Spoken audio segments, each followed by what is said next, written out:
असलाली police સ્ટેશનની હદમાં આવેલ ઇન્દિરાનગર વિભાગ રૂમ 2 માં કમલેશભાઈ ચરણલાલ શર્મા પાનનો ગલ્લો ચલાવે છે.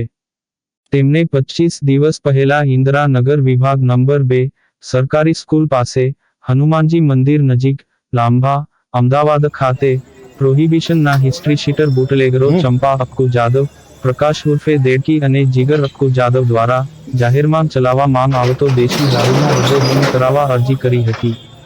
કમલેશભાઈ ચરણલાલ શર્માએ કરેલી અરજીના સંદર્ભમાં અસલાલી પોલીસ દ્વારા તેમનો જવાબ લીધા પછી જાહેરમાં ચાલતું દારૂનું સ્ટેન્ડ બંધ નહીં કરાવતા હાલની તારીખે દારૂનું સ્ટેન્ડ ચાલુ છે.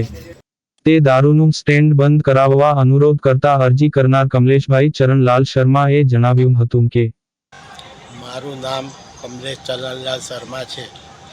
હું ઇન્દિરાનગર વિભાગ 2માં પાનનો ગલ્લો મારો છે તે મેં ભાડે આપેલો છે.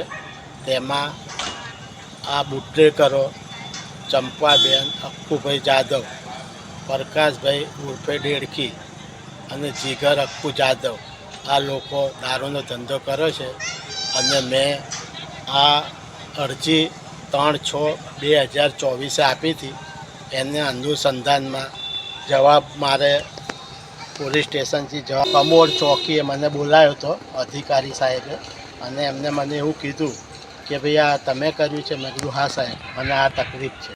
તો એમને એવું કીધું કે ભાઈ ઠીક છે, તમે આ અરજી મેં આ અરજી લખી છે કે CR પાટીલ સાહેબને, સંઘવી સાહેબને અને તમામ પોલીસ વડા અધિકારીઓને બધાને અરજી લખી છે.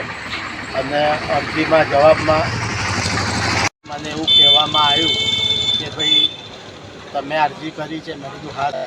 એમને મારી અરજીની એડવાન્સમાં આ 7 જગ્યા જે મેં અરજી કરી છે એ 7 જગ્યાને એડવાન્સમાં મારી સહી લઈ લીધી. મેં એમને કીધું કે સાહેબ આ દારૂનો ધંધો કેમ બંધ થશે. મેં એમને કીધું કે આ તો શું છે, અમે જ્યારે રેડ કરવા જઈએ ત્યારે એ લોકો ભાગી જાય છે. અને આ જ્યારે મેં અહીં તપાસ કરી તો આ લોકોનું કહેવું એવું છે, ચંપાબેન અક્કુભાઈ જાદવનું, કે ભાઈ અમે તો પોલીસને ભરણ આપીએ છીએ અને અમારું પરમિશન છે.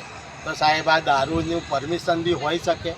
ગાંધીજી જેવા રાજ્યમાં આપણે રહીએ છીએ ગુજરાતમાં, અને એમાં બી દારૂનું પરમિશન હોઈ શકે.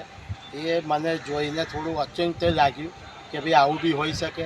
તો મારા બધા સાહેબોને નમ્ર વિનંતી છે કે આમાં તાત્કાલિક પગલાં લે અને આ બધું બંધ કરાવે. તો અહીંની પ્રજા બધી બહુ હેરાન થઈ રહી છે અને બહુ પરેશાન થઈ રહી છે.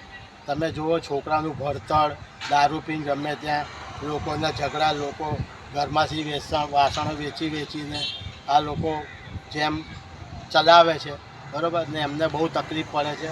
તમામ માણસોએ મને કીધું, પણ મેં કીધું ઠીક છે, મેં અરજી કરી છે, આનો નિકાલ તાત્કાલિક કરવા મારી વિનંતી છે સાહેબ.